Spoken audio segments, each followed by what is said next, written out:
Alors Tesla lance tranquillement Powerwall 3 alors que les installations commencent. Alors, dans le silence le plus total, hein, encore une fois, Tesla a discrètement lancé la prochaine génération de sa populaire station de stockage d'énergie Powerwall 3, bien que l'entreprise n'ait pas encore annoncé officiellement le nouveau produit. Le PDG Elon Musk a confirmé son existence et les premières installations ont déjà commencé aux États-Unis. La nouvelle du Powerwall 3 fait surface pour la première fois en avril de cette année, lorsqu'il a été découvert que Tesla travaillait pour que les nouvelles unités soient approuvées et certifiées auprès de certaines sociétés de services publics aux US. À cette époque, PW3 était déjà certifié par certaines entreprises, mais il a fallu encore 5 mois pour que les premières installations démarrent. Alors, comme on l'a signalé plus tôt cette année, l'unité est plus petite que Powerwall 2 et n'est plus aussi esthétique maintenant qu'elle est fabriquée en aluminium moulé sous pression avec une soudure d'étanchéité pour le boîtier Powerwall 3.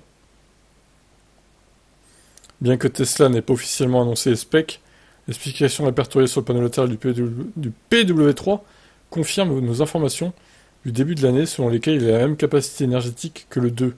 Selon nos sources, il a augmenté la puissance de secours maximale de 10 kWh en PW2, je vais y arriver, à 15,4 kW.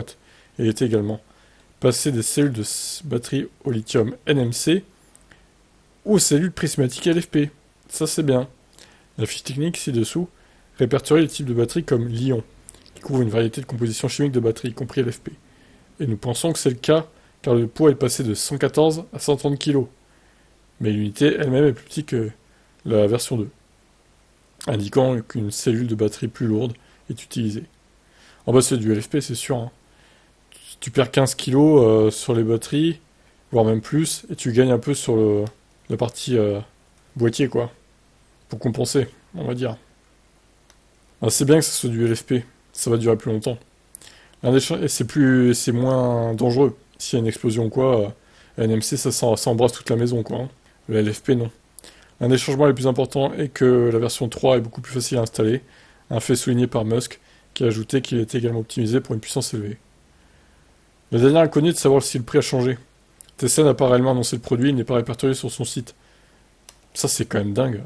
Comme pour tout nouveau produit, il sera probablement introduit progressivement au cours des prochains mois, alors que Tesla s'efforce d'installer les dernières unités 2 restantes avant de passer au 3.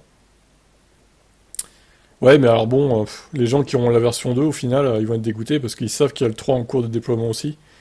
Et à quelques mois près, ils auraient eu la 3, quoi. Donc c'est un peu moche, hein, quand même.